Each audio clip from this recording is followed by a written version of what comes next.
Hi guys! Happy Saturday. By the time you guys actually see this, it will probably not be a Saturday because video editing takes me literally forever. It's genuinely quite stressful. So it will probably not be a Saturday. Also, look at these sleeves. We just enjoy these sleeves for a moment. I just love them. They look like some sort of Arabian royalty. That's right. Today we're going to talk about expectations. Expectations to set with your real estate agent. We're going to talk about this for sellers specifically. Okay, when you're selling a house, you find a realtor. Most of the time it seems like people find real estate agents from referrals that their friends give them, which is totally fine, and usually I would say the preferred way to go. You know that your friends trust them, and trust is probably the biggest factor I would say you should lean on when choosing your real estate agent. Oh, I'm for that. I'm all for that. Some real estate agents are really good at communicating their expectations of you as the seller, and then also receiving feedback on what your expectations are of them and the process. If this isn't something discussed, it's not a problem, but it's something you should bring up as a seller just so you guys are both on the same page. Same page. One thing to figure out first is, are you going to be working with them directly, or are you going to be working with them and their team? There's not necessarily a right or wrong answer. What? Are you serious to me right now? Sometimes sellers want the complete and sole attention of just the agent, which is totally fine. Others like the team dynamic. They get to work with more people, and sometimes you have more resources to reach out to if you have a question, which inevitably will come. I don't know why I keep doing this with my hands.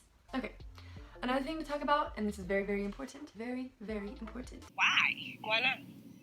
Why though? Is what is your preferred method of communication? Some people prefer text messages. I personally like the little voice recording things that people send. That way I can listen to their voice. It's more personable, but I can listen to it on my own time and respond in my own time, which is very nice. Other people want a phone call. They want to know exactly what's going on, when it's going on, at the moment it's happening.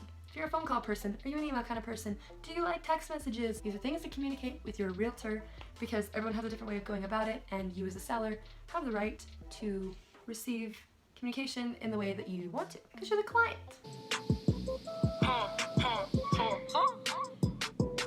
Another thing to discuss when you're the seller is to talk about showings. Talk about your expectations with showings and what that process is going to look like. How often are these showings going to happen? And what should be expected of you when they are happening. How much time in advance do you need to have before you find out about a showing so that you can prepare to be out of the house so your little buyers can come walking through the house and look at your beautiful home. Advertising, another good expectation to set. A lot of real estate agents have bomb advertising for a house they list. This can include a whole plethora of different mediums, and it's good to know how your real estate agent is planning on selling your home. Staging, super fun one. If you're into interior design, this is something you're gonna like. A lot of real estate agents work with stagers, or they kind of do it themselves. You know, once you've been in the industry, you kind of get a sense for, that looks good, don't put that there, that looks better, things like that. Asking a question about staging would be good, so you're aware of who you'll be working with and what to expect, especially if you're one of those people that doesn't really like things being moved around your house. Don't write on that. If your real estate agent is planning on bringing a stager in to kind of do some revamping, that would be good for you to know. Presentation. Presentation is another thing to talk about when you're talking about your expectations with your agent. Presentation for the house has to do with photography. And this is something to be aware of if your real estate agent is planning on having a photographer come through the house, take some pictures, their expectations of you in terms of keeping the house nice and neat and tidy. Another expectation to cover is area-specific pricing techniques. Maybe techniques is not the right word. Expertise.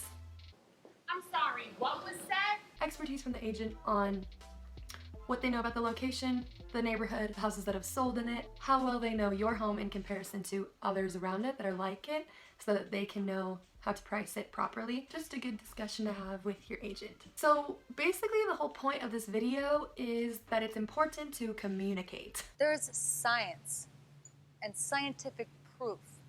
It's biology. After asking these questions and hearing their view of what this process is going to look like and what their expectations are of you, you of course should tell your realtor what your expectations are of them. This would be the point in the conversation where you lay down the law. Can I get a wall?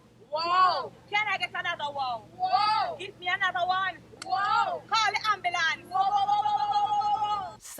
expectations you might want to communicate with your agent are any of the following: trustworthiness, honesty, professionalism, communication, knowledge of the local market, availability. That's a good one. That's it. Thanks for listening. Hope this video was helpful and will help you have a more successful, smooth interaction with your realtor.